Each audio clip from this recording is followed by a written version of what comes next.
Би яг одоо Увс аймгийн 100% сумын нутгийн зөвлөлийн ширээн дээр ирсэн байна. Увс аймгийн 100% сум бол миний унсан газар угаасан ус ийм сайхан сум байгаа. Ингээ та бүхэндээ энэ өдрийн мэндийг хүргье. За баярлалаа та бүхэндээ. Увс аймгийн 100% сум as сумын нутгийн зөвлөлийн дарга Цэндэгийн бат сайхан зал байна. Тэгээд энэхүү хүндэтгэлийн үйл ажиллагаанд хүрэлцэн ирсэн бүх өвсчүүлдэ сайн бүхний дээдэг хүсээрээ энэ өдөр галтаа согтоо сайхан найрлаарай гэж хүсээрээ ёо. Тэгэд Увс аймгийн 100% сум маань хэдийнээс одоо тод манлаа байс та улсын алдагт байс 6 та аймгийн алдагт байс 103 байгаа.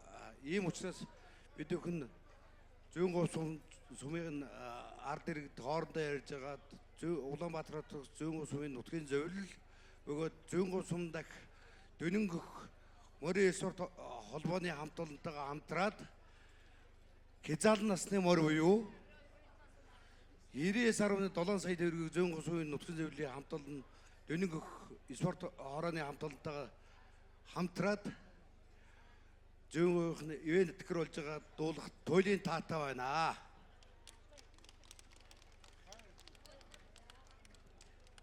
За ингээд энэ дунд бас нэг манай улсын хошоо аваргыг залуудаа 2 удаа гээсэн Улаанбаатар хойд микрофоныг шилжүүлэх гэж бодож байна.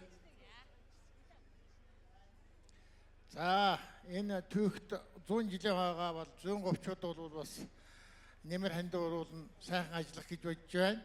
Нэгдүгээрт бол 100%-аас тод манлуулаш далаа бол азаргыг дааж байна. Их насыг бол нуруусан буу усын алдарт байж нуруусан буу дааж байна. Нутгийн зөвлөл нь бол Хязаалан насны мөрний бөхт байг дааж байна. Түүн дотроос Айргийн 5-ын 7 сая төгрөгийг Монгол улсын гавьяат малчин Дайсцэвг бидэн хоёр одоо энийг бас дааж байгаамаа давхар.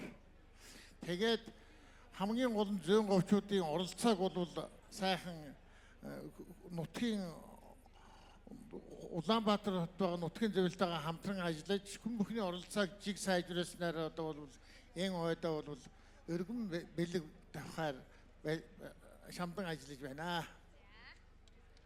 Маш их баярлалаа. 3 ширээ дүүрэн маш өнөр өтгөн ийм сайхан олоолаа ирсэн харагдаж байна. Та бүхэндээ маш их баярлалаа. Сайхан баярлцаагаарай.